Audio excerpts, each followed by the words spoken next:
I first met him in the early 80s in a Chinatown of urban Java. He didn't want his real name or address revealed, so we called him DJ for Dynamo Jack. He was only a healer, he said, but he did direct a powerful energy generated from his own body into his patients. Sometimes he used the needles, sometimes just his hands. He called the energy Qi, and it was so strong that he usually needed a grounder to hold his patients' feet. For years we followed him around Java on his healing rounds, pleading to be allowed to film him, but he always refused, saying his powers resulted from a type of meditation with an ancient tradition of secrecy. It was only when my brother Lorne was suffering from a serious eye infection that he finally allowed us to film him in 1987. It was nothing like any acupuncture I'd ever had. I was getting really powerful electric shocks and couldn't control my movements at all. Yin yang, positive and negative, you know. And my positive from here and my negative from here. And we meet together, this can get like electricity. And is this because you're special? You have a special sort of It's for meditation every day. It's meditation that does it? Meditation every day. Like you can touch me, like this. It's nothing, okay? It's my burn. It's just like this. For our sound recordist, it was also a shocker.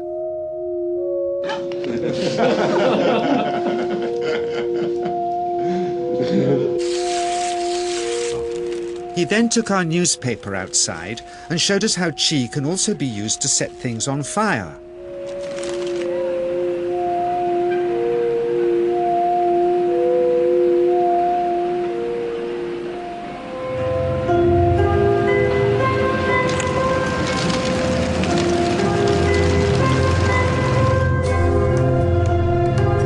When he heard we'd shown this footage in public, he was very upset and refused all our future efforts to contact him again. As the years passed, we sadly resigned ourselves to never seeing him again. My brother Lorne never did, for by 1997 he was already dead when I again found myself with DJ, now treating me for an eye problem. But it wasn't this that brought me back. He had tracked me down out of the blue and invited me to tell me a story. He had just returned from 2 years on a deep meditational journey, alone in the heart of Borneo. Amongst his revelations, he had seen, he said, how history was moving on into great change, and the old wisdom was vanishing. So he'd called me back to film just enough of him to remind us that we all have undreamed of powers sleeping within us, and that there's nothing special about him except for his training in waking them.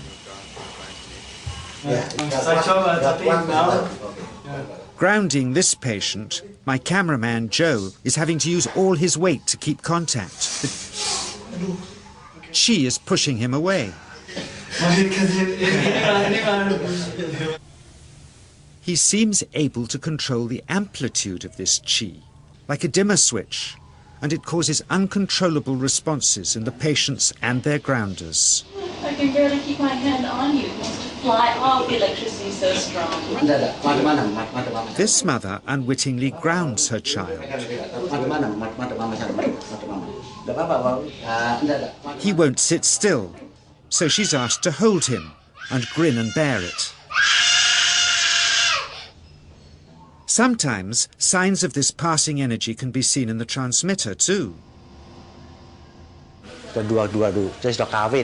This Qi stuff is only the surface, he says, of the real adventure beneath, in the meditational technique.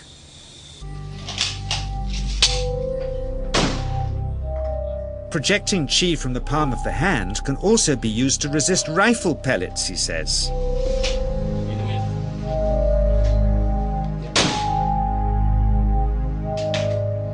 First, you learn to distinguish between yin and yang Qi in your body.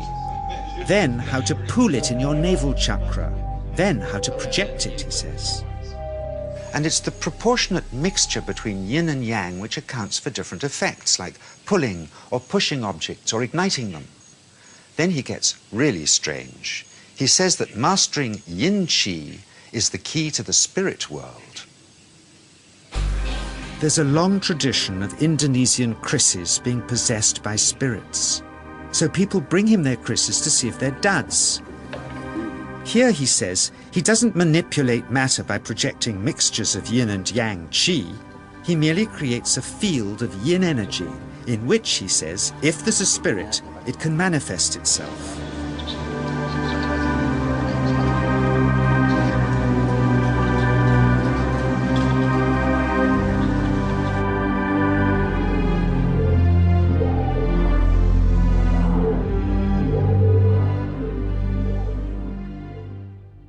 So I invited a small group of scientists back from the United States with measuring equipment to test if DJ was for real.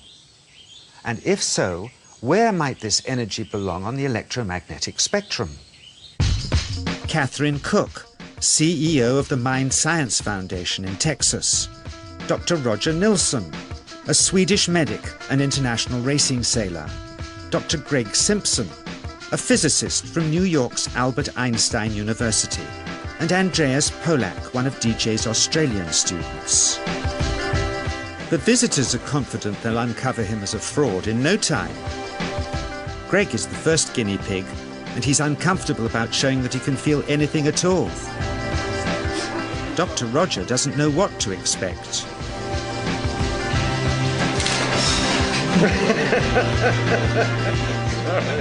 Out comes the metal detector, like the things they use in airports, to see if he has any concealed metal in his body. Then the voltmeter, to try and measure the qi. But how to get it to work? Where's the ground? What settings? DJ suggests that as his negative is his perineum, and his positive is his navel chakra, perhaps that's where the electrode should be attached. He doesn't stand on his dignity. He's eager to help, but still no readings. They're getting shocks off his arm, and now they're on the right settings, but the needle still isn't moving. DJ says it isn't electricity, it's qi. It's 1, 2, up, I feel it in my whole body. I feel it, 3, 0.3, I feel it in my legs, shit.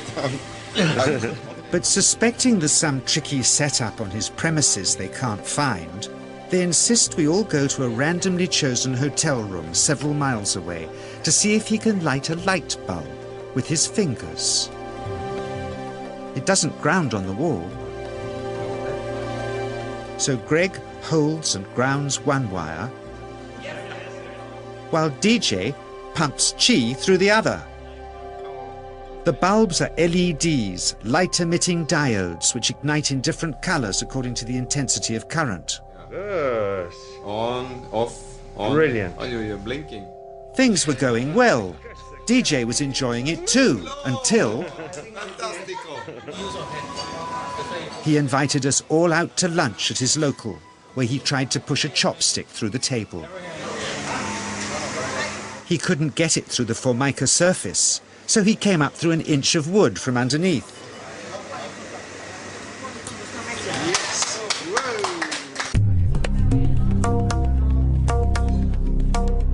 Not only did he draw his own blood, but a chopstick splinter had caught Alison here between the eyes, drawing more.